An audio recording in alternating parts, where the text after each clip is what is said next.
অন্তর্বর্তী সরকারের অবস্থানের জন্য টি-20 বিশ্বকাপ খেলা হয়নি বাংলাদেশের।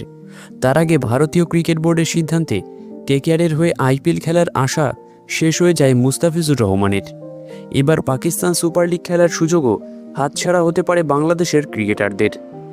বাংলাদেশের 6 জন প্লেয়ারের পিএসএল খেলার কথা, মুস্তাফিজুর এবং পারভেজ হোসেন ইমনের খেলার কথা লাহোর কালান্দার্সের হয়ে। শরীফুল ইসলাম, নাহিদ রানা এবং তানজিদ হাসান তামিমকে দলে নিয়েছে পেশোয়ার জালমি। এছাড়া রিশাদ হোসেন চুক্তিবদ্ধ হয়েছেন রাওয়ালপিন্ডির সঙ্গে। 6 জন প্লেয়ারকে পিএসএল খেলার অনুমতি দিয়েছে বাংলাদেশ ক্রিকেট বোর্ড। কিন্তু টি-20 বিশ্বকাপের মতোই বাধা হতে পারে বাংলাদেশ সরকার। আফগানিস্তান পাকিস্তান উত্তেজনা ভাবাচ্ছে বাংলাদেশ সরকারকে। দুপক্ষেই পরস্পরের বিরুদ্ধে হামলা চালাচ্ছে। উত্তেজনা কমার মতো পরিস্থিতি তৈরি হয়নি। এই অবস্থায় প্লেয়ারদের নিরাপত্তা নিয়ে কিছুটা উদ্বিগ্ন বাংলাদেশ সরকার।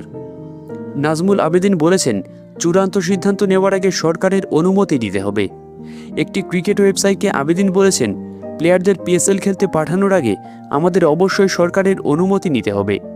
সাধারণ অবস্থা সরকারের অনুমতি প্রয়োজন হয় না। বোর্ড অনুমতি দিলে প্লেয়াররা যে কোনো দেশে গিয়ে খেলতে পারে।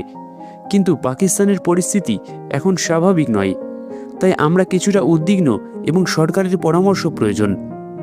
পিএসএল খেলতে গেলে আমাদের প্লেয়ারের কতটা ঝুঁকির মধ্যে পড়তে হতে পারে সেটা আমাদের খতিয়ে দেখা দরকার। তিনি আরও বলেছেন, এই মুহূর্তে পাকিস্তান সফর কতটা নিরাপদ তা নিয়ে আমরা সরকারের পরামর্শ চেয়েছি। সরকারের মতামতের উপর আমাদের চূড়ান্ত সিদ্ধান্ত নির্ভর করবে। সরকারের সিদ্ধান্ত আমরা মেনে চলব, কারণ এই সময় প্লেয়ারদের পাকিস্তানে পাঠানো উচিত হবে কিনা সেটা আমাদের পক্ষে বোঝানো সম্ভব নয়। শুধু বাংলাদেশের প্লেয়ারদের নিয়েই নয়, পিএসএলে অস্ট্রেলিয়ার প্লেয়ারদের খেলা নিয়েও অনিশ্চয়তা তৈরি হয়েছিল। পাকিস্তান আফগানিস্তান সংঘাত অবস্থায় পিএসএলে যোগ দেওয়া নিয়ে উদ্বিগ্ন রয়েছেন অস্ট্রেলিয়ার কয়েকজন প্লেয়ারও।